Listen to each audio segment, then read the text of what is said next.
오늘 말씀 우리 함께 봉독하도록 하겠습니다. 오늘 말씀 사도행전 13장 13절과 14절 말씀입니다. 제가 봉독하도록 하겠습니다. 바울과 및 동행하는 사람들이 바보에서 배 타고 밤빌리아에 있는 버가에 이르니 요한은 그들에게서 떠나 예루살렘으로 돌아가고 그들은 버가에서 더 나아가 비시디아 안디옥에 이르러 안식일의 회당에 들어가 앉으니라. 아멘. 네, 오늘도 이렇게 하나님과 동행하기 위해 새벽 기도의 자리에 나온 우리 모든 성도 여러분 진심으로 환영하고 또 축복합니다. 오늘도 우리 함께 말씀을 듣는 가운데, 우리 함께 기도하는 가운데 하나님의 크신 은혜와 위로가 풍성히 있기를 주님의 이름으로 축복하고 또 소망합니다. 우리는 어제 구브로에 있는 서기오 바울이라는 총독이 회심하여서 그리스도의 신자가 된 이야기를 우리가 함께 살펴보았습니다. 그 총독에게 복음을 전하던 것을 방해했던 바예수, 마술사, 우리로 치면 무당이라고 할 수가 있겠죠. 하나님의 심판을 받아서 맹인이 되어 버렸습니다. 많은 것들을 보고 또 많은 결정들을 내리고 또 많은 영향력을 미쳤던 그런 막강했던 사람이 한순간에 혼자서는 아무것도 하지 못하는 그런 사람이 되어버린 것입니다. 그래서 인간의 상황이 오직 하나님께 달려 있다는 아주 좋은 본보기였습니다. 하나님의 복음은 이런 방해에도 결코 멈추지를 않았습니다. 로마의 고위공직자도 복음을 받아들이는 그런 상황이 벌어지게 된 것입니다. 하지만 우리는 여기서 조금은 조심할 필요가 있습니다. 구브로의 총독이 복음을 받아들였다는 사실을 너무 크게 또 너무 특별하게 생각하지 않아야 한다는 사실입니다. 왜 그렇습니까? 사실 누가는 이 말씀을 작성하면서 조금은 그런 의도를 가지고 있었는지도 모르겠습니다. 다시 말해 하나님께서는 우리에게 보여주신 것이죠.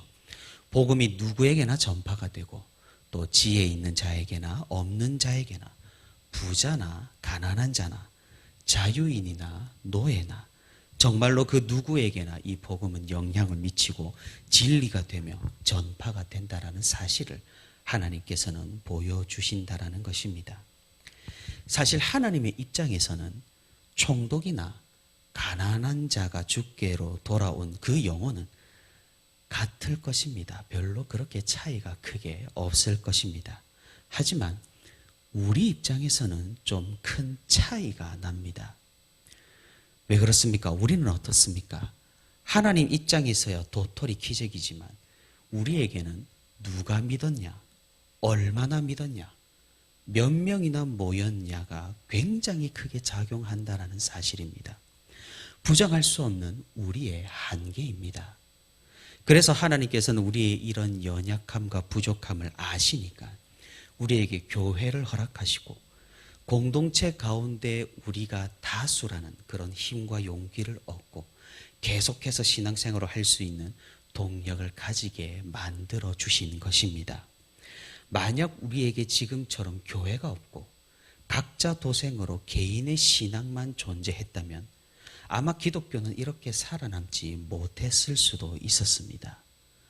그러니 로마의 총독 중 한 명이 영접하여서 신자가 되었다라는 사실은 여러 사람들에게 굉장히 충격적인 소식이었고, 이런 소식은 많은 사람들이 이 복음이 정말이라고 생각하게 하는 증거로 작용했을 것입니다. 사실 우리도 가만 생각해 보면 그렇게 생각하지 않습니까? 유력한 사람이 또는 유명한 사람이 또는 높은 사람이 교회를 다닌다고 한다면 알게 모르게 뿌듯한 마음이 들기도 하는 것입니다. 그런데 왜 우리는 이런 상황에서 조심을 해야 하는 것일까요? 우리가 명심해야 할 것은 그것이 복음의 진실성과 진리됨을 담보한다거나 보장해주지 않는다라는 사실입니다. 유명인이 믿었다고 해서, 많은 사람들이 교회에 출석한다고 해서, 높은 사람들이 영접했다고 해서, 그렇기 때문에 이 복음이 진짜라고 생각해서는 안 된다라는 것이죠. 복음은 복음, 그 자체로 진리입니다. 복음은 복음 그 자체로 생명이고 구원이며 우리의 모든 것입니다. 누가 믿어서 얼마나 믿어서 그것이 옳은 것이라고 우리가 생각할 게 아니라는 사실입니다. 우리는 이런 맹점을 분명히 피해야 합니다. 많은 사람이 그 길로 갔으니 그 길이 분명히 옳다, 맞다. 이런 생각을 우리는 얼마나 자주 하는지를 모릅니다. 만약 정말 그렇다면 기독교가 진리가 맞는 걸까요? 기독교 인구보다 더 많은 종교 인구를 가진 종교가 기독교보다 더 진리가 되어야 하지 않을까요? 큰 교회가 진리고 규모가 크고 사람이 많이 모이니 그곳이 더 진실된다고 여긴다면 그럼 이단들도 많이 모이니 이단들이 진리가 되어버리는 걸까요? 진리는 진리이며 복음은 복음이며 말씀은 말씀입니다. 우리 가운데에서 그것이 어떠하냐에 따라 그것의 진실성이 담보되는 것이 아니라 복음은 그 자체로 진리라는 사실입니다. 우리는 이 점을 명심해야 합니다. 하나님께서는 우리의 이런 연약한 상정을 잘 아시고 이 모든 것들을 사용하셔서 복음이 처음에는 전파되게 만드셨습니다. 그래서 총독이 신자가 되었다라는 이 이야기를 누가는 빠지지 않고 하고 있었던 것입니다. 하지만 신앙이 깊어질수록 처음에는 이런 사실을 듣고 복음을 접했다고 할지라도 우리의 신앙이 깊어질수록 믿음이 또 짙어질수록 우리는 복음 그 자체에 몰두할 수 있어야 한다라는 사실입니다. 우리에게 기복신앙도 사실 마찬가지죠. 처음 믿는 사람, 초신자는 기독교인이 잘 되는 것을 보고 교회에 나올 수도 있습니다. 하지만 교회에 나와서 신앙의 연수가 많아지는 만큼 신앙의 깊이가 깊어지는 만큼 이런 기복적 사고와 이런 기복적 기도가 점점 우리에게 사라져야 하고 말씀에 하나님의 뜻에 우리는 더 집중할 수 있어야 한다라는 것입니다. 우리가 이 점을 명심하고 우리가 이것을 마음에 새기고 우리가 함께 더욱더 차원이 높은 그런 신앙생활을 할 수 있기를 바랍니다. 바울 일행은 이제 구브로에서 사역을 마치고 다시금 육지로 배를 타고 돌아왔습니다. 돌아올 때 그들이 거쳐왔던 안디옥이 아니라 지금의 터키 남쪽 지방 버가라는 도시로 들어왔습니다. 이제 이곳에서부터 다시금 복음을 전하기 위해 이들은 길을 떠났습니다. 그런데 이들 모두가 처음에 출발했던 이 일행 모두가 함께 간 것이 아니었습니다. 일행 중에는 마가라 하는 요한이 있었는데 이 사람이 예루살렘에서부터 안디옥으로 와서 함께 선교를 떠났던 이 사람이 바나바와 바울을 떠나서 다시 예루살렘으로 돌아간 것입니다. 이런 사실을 성경은 아주 담백하고 조용하게 기록하고 있습니다. 13장 13절 후반부입니다. 요한은 그들에게서 떠나 예루살렘으로 돌아가고 이 기록이 끝입니다. 성경은 이 요한이 왜 떠났는지 어떤 이유에서인지를 알려주지 않습니다. 다만 우리가 추측해 볼 수 있는 이유는 몇 가지가 있습니다. 첫 번째는 이 요한이 향수병이 나서 그럴 수 있습니다. 이 당시 사회는 이동이 많지 않은 그런 사회입니다. 이동 수단이 그리 마뜩지 않았기 때문에 사람들은 자신이 태어난 지역에서 살다가 그 지역에서 죽는 것이 일반적이었습니다. 그러니 바울 일행을 따라서 걸어 다니고 말을 타고 다니고 배를 타고 다니고 이렇게 먼 지역을 돌아다니는 것은 결코 쉬운 일이 아니었습니다. 그러니 향수병이 날만도 합니다. 두 번째 이유는 전도팀의 주도권이 바울에게로 넘어가는 상황을 받아들이지 못했을 수도 있습니다. 마가 요한은 우리가 어제도 알아봤듯이 바나바의 사촌입니다. 바나바의 존재가 바나바를 존경하는 그의 마음이 그가 선교 여행을 가게 되는 그런 움직이게 하는 동력원이 되었을 수도 있습니다. 그런데 여행을 하면 할수록 점점 바나바가 아니라 바울에게로 그 주도권과 중심이 옮겨가는 것을 우리는 살펴볼 수가 있는 것이죠. 이런 상황은 이후에 바나바와 바울이 갈등에서 심각하게 표출되기도 하는 겁니다. 마가 요한은 이런 상황에 불만이 생겨서 일행을 떠났을 수도 있습니다. 세 번째, 요한이 일행을 떠난 이유는 병을 얻어서 돌아간 것일 수도 있습니다. 지금도 우리는 전염병을 잘 컨트롤하지 못한다는 것이 밝혀졌습니다. 그러면 이 당시에는 어떠했겠습니까? 다른 지역에 가면 다른 균들이 있기 마련입니다.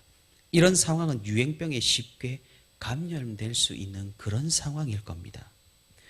갈라디아서에서 바울은 육체의 약함으로 복음을 너에게 전했다고 기록하는 것을 우리가 읽어볼 수가 있습니다. 이 말은 터키 남부 지역에서, 그러니까 우리가 사도행전에서 지금 읽는 이 본문에서 복음을 전할 때 이미 바울에게도 병이 났다라는 것을 의미합니다. 어떤 병인지는 모르지만 아마 이 병 때문에 마가 요한은 고향으로 돌아간 것일 수가 있습니다.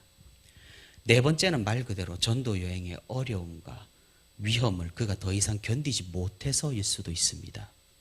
구브로에서 마가 요한은 어쩌면 감당하기 힘든 것들을 경험한 것일 수 있습니다. 사람이 맹인이 되어버리고 복음을 전하는데 하나님께서 인도하신다라는 확신 가운데 갔지만 핍박과 고난이 있고 유대인 회당에서는 반대가 많아서 실제로 위협이 있었던 경우가 많았기 때문입니다. 그래서 마가 요한은 이런 상황들을 견디지 못하고 일행을 떠났을 수 있습니다. 마지막 다섯 번째는 마가 요한이 원래 여기까지만 동행하겠다라는 계획을 혼자 세웠을 수 있습니다. 바나바와 바울은 계속해서 동행하기를 원했지만 마가 요한은 그런 요청을 뿌리치고 돌아간 것일 수 있습니다. 성도 여러분, 우리가 함께 이렇게 다섯 가지 이유를 살펴봤습니다. 무엇이 진짜 이유였는지는 알 수가 없습니다. 또 우리가 알아본 이 다섯 가지 말고 다른 이유로 마가 요한이 돌아갔을 수가 있습니다. 다만 사도 바울은 이 상황을 매우 불쾌하고 언짢게 여겼음이 분명합니다. 바울은 마가 요한의 헌신이 부족하고 이런 쉽게 포기하는 태도가 되먹지 못하다고 여기며 그를 은연중에 꾸짖었습니다. 그리고 후에 2차 선교 여행 때 그를 다시 데려가는 것을 강력하게 반대하게 됩니다. 바나바는 조금은 그에 대한 판단이 너그러웠습니다. 위로의 아들이라는 그의 별명답게 본래 다른 사람에 대해 너그러운 사람이었기에 마가 요한을 조금은 관용하고 받아들였을 수 있습니다. 혹은 마가 요한이 가족이라서 그랬을 수도 있습니다. 아무튼 사도 바울은 이 마가 요한이 선교를 포기하고 떠났다라는 사실을 좋게 여기지 않았습니다. 사랑하는 성도 여러분, 어떻습니까? 마가 요한이 떠나는 이 상황에서 여러분께서는 누가 더 이해가 되고 누구에게 더 감정이입이 되시나요? 어떤 이유에서든지 떠나기로 작정하고 고향으로 돌아가는 마가 요한입니까? 아니면 떠나는 것을 불쾌하게 여기는 사도 바울입니까? 아니면 그것을 너그럽게 이해하고 포용하는 바나바입니까? 이 문제는 나중에 굉장히 심각한 갈등으로 번지게 됩니다. 바울과 바나바가 충돌하여서 갈라서는 이유가 되니까 말입니다. 누가 잘못을 한 것일까요? 우리는 이 상황에 대해서 어떻게 판단을 해야 하는 것일까요? 사랑하는 성도 여러분, 우리 가운데도 이런 상황은 얼마든지 존재합니다. 사역하는 가운데 포기하는 성도, 또 그것을 다그치는 성도, 그것을 또 이해하려고 애쓰는 성도, 우리 가운데에서도 이런 일들은 비일비재합니다. 우리는 그런 상황에서 어떻게 해야 할까요? 사실 우리 인간은 다른 사람을 비방하고 비판하고 판단하는 것을 즐긴다고 할 수 있을 정도로 죄악된 존재입니다. 자신을 돌아보지 못하는 것은 기본적으로 깔린 성격일 정도로 우리는 참으로 비참한 그런 존재입니다. 오죽했으면 우리 주님께서 남의 먼지를 보지 말고 자신의 들보를 먼저 보라고 말씀하실 정도이니까 말입니다. 자신을 보지 못한 채 남을 비방하고 판단하는 것이 얼마나 어리석은 일인지를 주님께서도 말씀해 주신 것입니다. 우리는 이 마가 요한을 비판할 수 있습니다.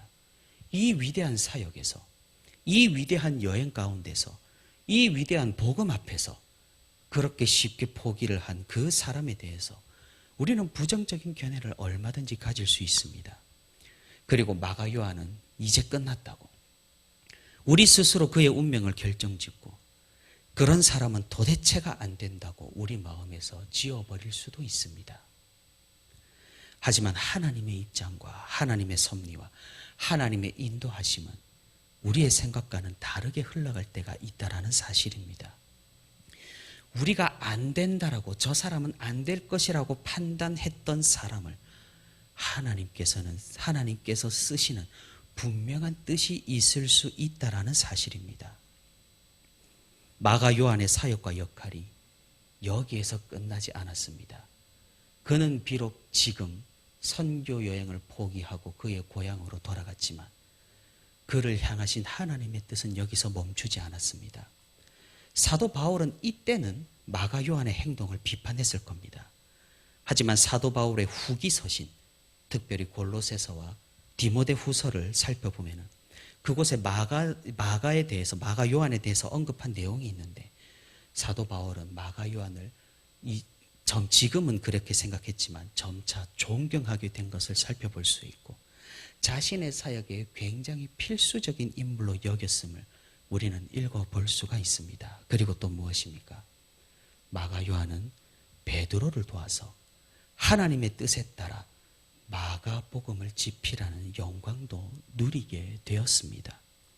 예수 그리스도의 일생을 기록한 4개의 복음서 중 하나를 기록한 사람이 오늘 본문에서 도망치듯 바울 일행을 떠난 사람이라는 사실을 우리는 기억할 수 있어야 한다라는 겁니다. 무엇입니까? 우리는 지금 당장의 상황으로 사람의 모든 것을 판단하기를 멈추어야 한다는 말입니다. 어떻게 될지 아무도 모르고 하나님께서 어떤 방식으로 인도하실지 우리는 알지 못한다는 사실입니다. 만약 우리가 다른 사람을 지금 당장의 모습과 행동으로 판단하고 발전 가능성과 변화의 기회까지 빼앗게 된다면 그것은 어쩌면 끔찍한 죄악을 저지르는 것일지도 모른다라는 사실입니다. 이런 교훈은 우리 자신에게도 마찬가지입니다. 우리는 포기할 때가 있고 또 지쳐 쓰러질 때가 있습니다.